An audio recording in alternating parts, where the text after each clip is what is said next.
حالیہ جو 184(3) کی قانون سازی کی گئی ہے، حالیہ طور پہ جو پارلیمان کے اختیارات ہیں جو اس کے اوپر تجاوز ہے،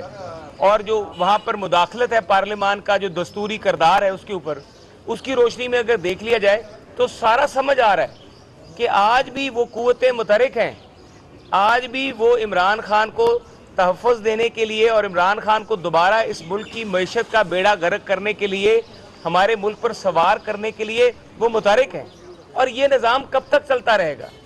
یہ سوال پوچھا جانا چاہیے، سوال پوچھا جا رہا ہے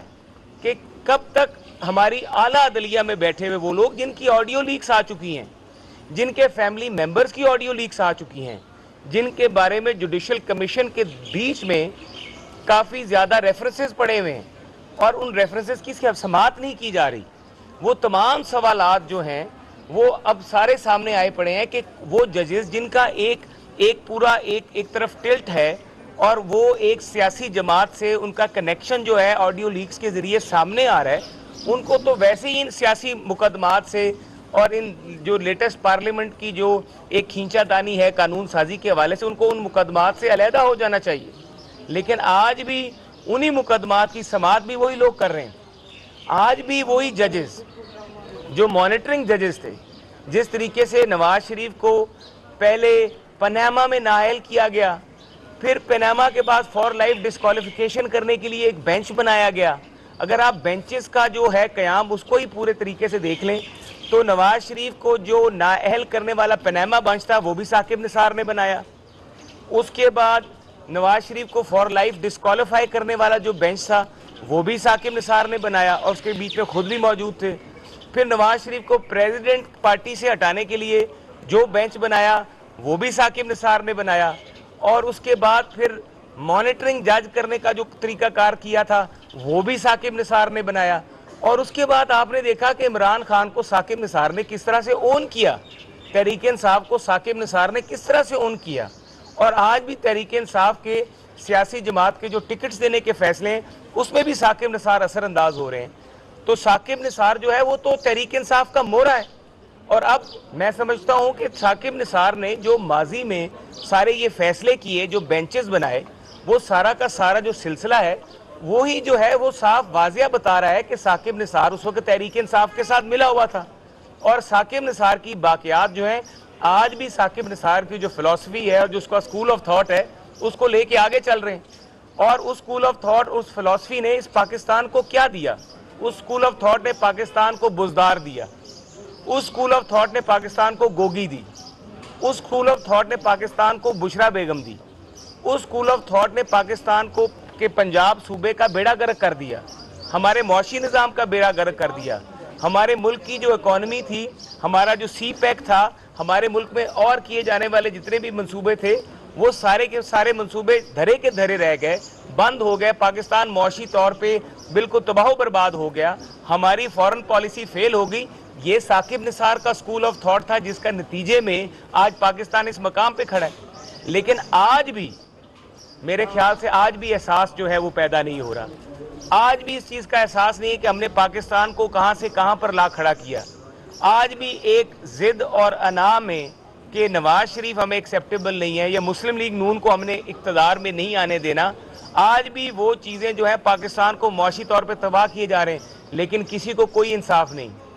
جو ٹرک ہے اور ایک 20 جو ہے آج بھی پاکستان کے اوپر سوار ہے، اگر پیسے لے کے فیصلے کیے جائیں گے اور 1 کروڑ 20 لاکھ لے کے پارٹی کے ٹکٹ دیے جائیں گے تو آپ خود اندازہ کر لیں کہ اس کے پیچھے کون ہے، سب ثاقب نثار کر رہے ہیں۔ تو ہمیں یہ سمجھتے ہیں کہ پاکستان کی اعلیٰ عدلیہ کو خود ہی اپنی بقا کے لیے، اور میں یہ دیکھتا ہوں کہ جب یہ سارے بینچز بنے، ان سارے بینچز میں وہ ججز کہاں پر تھے؟ جب عمران خان کے اوپر توہین عدالت کا کیس ہوا تو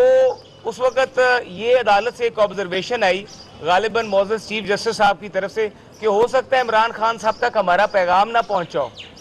تو یہ سہولت اگر باقی بھی سیاسی جماعتوں کو اور توہین عدالت کرنے والوں لوگوں کو پہنچ جائے کہ وہ توہین کرتے رہیں اور جب تک پیغام یقینی طور پہ پہنچنے کے ذرائع معلوم نہ ہوں تو ان کو سزا نہیں دی جائے گی، تو میرے خیال سے پاکستان میں پھر طلال چودھری کا کیا قصور تھا، دانیال عزیز کا کیا قصور تھا، باقی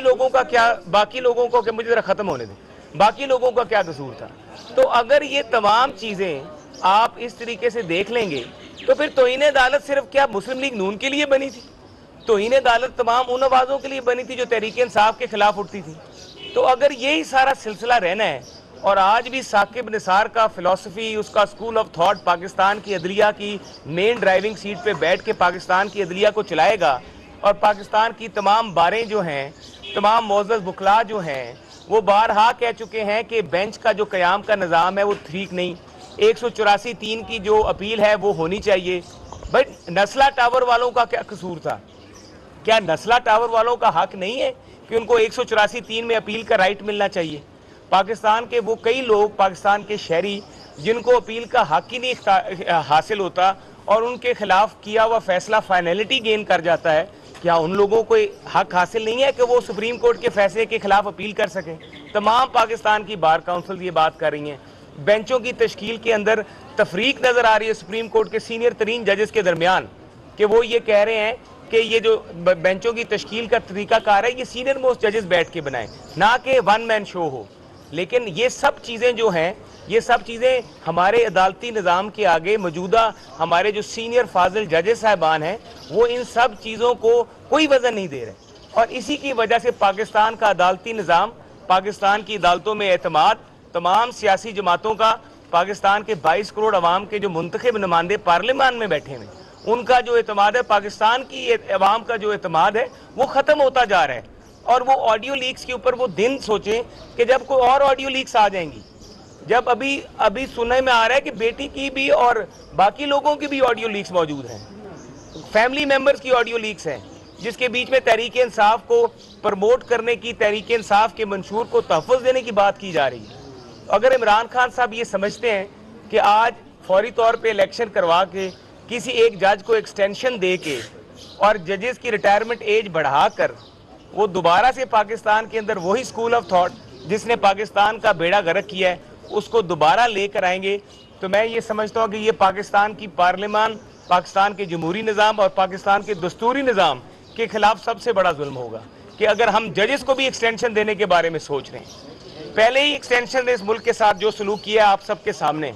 اور ان ایکسٹینشنز کے بعد اگر آج عمران خان یہ سوچ رہا ہے کہ میں یہ سارا کچھ کر کے ایک سپریم کورٹ کے جج صاحب کو ایکسٹینشن دے دوں گا فوری الیکشن کرانے کے بعد، اور ایکسٹینشن دینے کے بعد پھر میں یہ دوبارہ سے ایک نظام جو ہے اس کو کنٹینیو کروں گا اور اپنی مرضی کا امپائر لے کے آ جاؤں گا، اور اپنی مرضی کا امپائر لانے کے بعد پھر الیکشن میں دھاندلی کروں گا، تو یہ نظام جو ہے نہیں چلنے والا۔